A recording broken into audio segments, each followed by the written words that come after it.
북한이 이른바 대남 군사행동 계획을 보류한다고 선언을 했습니다. 웃어야 할지 울어야 할지 모르겠습니다만은 남한에 대한 공갈 협박의 속도 조절에 나선 것이라고 볼 수가 있죠. 이유야 여러 가지가 있겠습니다만은 무엇보다 미국에게 겁을 먹었다라고 봐야 할 것 같습니다. 북한 도발 조짐이 나오자 항공모함들이 몰려 나왔죠. 한반도 주변을 에워쌌습니다. 정말 도발 단추 눌렸다가는 큰일 날지도 모른다는 두려움이 김정은에게 엄습했을 것입니다. 자, 그런데요.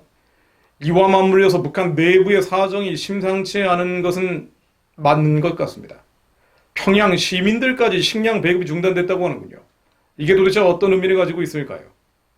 6월 25일 조선일보 보도 내용인데요.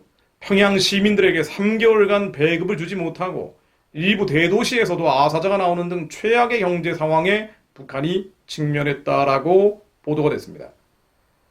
대도시가 이 정도면 지방은 어떻겠습니까? 인용된 대북 소식통들은 이렇게 얘기합니다.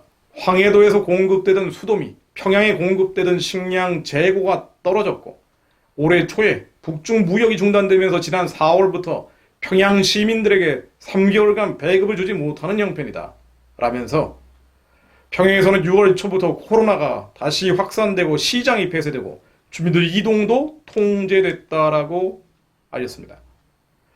실제로 김정은도 6월 7일이죠. 노동당 핵심 기구인 정치국 회의에서 평양 시민 생활 보장을 위한 당면한 문제를 논의했습니다. 매우 이례적인 일입니다. 그만큼 지방은 말할 나위도 없고 평양조차도 경제난이 심각하다는 것입니다. 자, 그런데요. 평양의 식량 배급이 중단됐다는 것이 무엇을 뜻할까요? 평양이라는 곳은 우리의 서울과는 좀 다른 개념입니다. 서울도 그런 면이 있겠지만 정권을 떠받치는 당, 정군의 핵심 계층이 모여 사는 곳이 바로 평양이죠. 일반인은 출입이 안 됩니다. 그래서 평양공화국이라는 말이 있을 정도고요. 김정일이 90년대 중후반 고난의 행군 시기 대량 아사자들이 나왔던 가장 참혹했던 기간이죠. 자, 이 시기조차도 평양 시민과 군대만 있으면 우리 체제는 버틸 수 있다라고 했을 정도입니다. 그런데 그 당시에도 평양만은 특별 공급을 해줬는데요. 그 특별 공급마저 중단됐다는 것입니다. 얼마나 심각하면 이렇겠습니까? 주민들 사이에서는요. 불평불만이 나오고 있다고 하지요. 핵무기 때문에 제재를 받는다. 김정은의 정책에 대한 불신까지 뒤에서 소근소근 되는 일들이 많아지고 있다고 합니다. 뭐 안 그렇겠습니까? 당연한 일이죠. 평양 시민들이 이 정도라면요. 지방은 말할 나위가 없을 것입니다. 그러다 보니 김정은은 평양 민심을 잃을까봐 애를 태우고 있다고 하고요. 최근에 대남 도발 역시 평양의 엘리트 민심이 흔들릴 조짐이 보이자 상황 악화의 책임을 한국에 돌리기 위한 것이라고 볼 수 있습니다. 안에서 나오는 불평불만을 바깥으로 돌려야 그래야지 체제가 유지될 수 있다고 보겠죠. 지방의 형편 평양보다 훨씬 심각합니다. 김정은이 지난달 1일 개막식에 참석한 순천인 비료 공장 현재 가동도 안 되고 있죠. 노동자들 월급도 주지 못하고 있습니다. 다른 대북 매체들도 이렇게 전합니다. 평양은 물론 청진, 함흥을 비롯한 일부 도시에서 굶어 죽는 사람들이 나타나기 시작했다고 말입니다. 북한이 곧 외환 위기에 처할 것이라는 관측은 여러 채널에서 나오고 있죠. 외환 위기는 남한이 아니라 북한에서 먼저 터진다는 이야기 말입니다. 올해가 마무리될 무렵이면 달러가 딸딸 떨어지고 그러면 안에서 반드시 변화가 일어난다. 이런 예측도 심심찮게 나오고 있습니다. 국제신용평가사죠. 피치 산하에는 피치솔루션은 지난달 보고서를 냈는데요. 북한이 대북 제재와 우한 코로나 여파로 올해 경쟁 성장률이 마이너스 6%일 것이다라고 관측했습니다. 마이너스 6%. 북한이 워낙 가난하기 때문에 별 의미 없는 수치 같습니다만은 90년대 중후반 고난의 행군 때 마이너스 6.5%였고요. 이 마이너스 6%는 바로 고난의 행군 가장 심각했던 1997년 이후 23년 만에 최악입니다. 앞으로 북한은 어떻게 할까요? 끝에 몰려있기 때문에 남한에 대한 공갈 협박을 계속할 것입니다. 그렇다고 해서 전쟁에 준하는 형태까지 끌어올리지는 못할 것 같습니다. 이번에 보여준 것처럼 김정은이 그런 배짱을 가지고 있는 것도 아니고요. 또 미국의 압박 제재가 워낙 심각하기 때문에 그것을 할 수도 없습니다. 결국 돈을 목적으로 나만이 받아들일 만큼 적당한 선에서 고강도가 아닌 저강도 도발을 해나가겠죠. 자, 그러면은 한국은 이 공갈 협박의 굴복에서 돈을 내주느냐?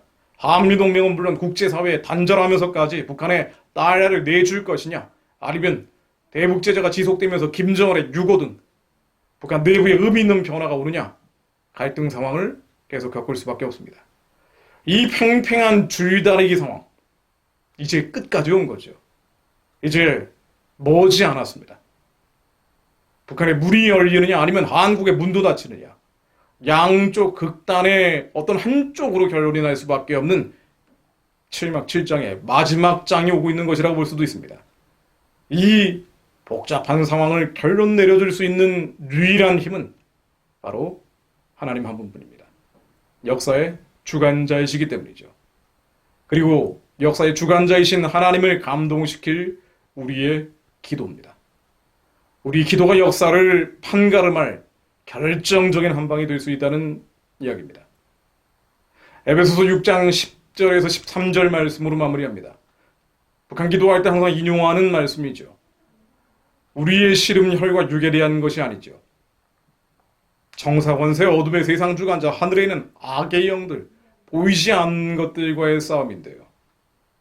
이 싸움을 이기기 위해서는 마귀의 관계를 등이 대적하는 이 싸움을 이기기 위해서는 하나님의 전신갑주를 입어야 합니다. 성령께서 우리 심령 가운데 움츠리고 있는 것이 아니라 우리의 영과 혼과 육을 모두 다스리시는 하나님의 전신갑주를 입고 악한 날에 능히 대적하며 서기 위함입니다. 끝으로 너희가 주 안에서와 그 힘의 능력으로 강건하여지고 마귀의 관계를 능히 대적하기 위하여 하나님의 전신갑주를 입으라.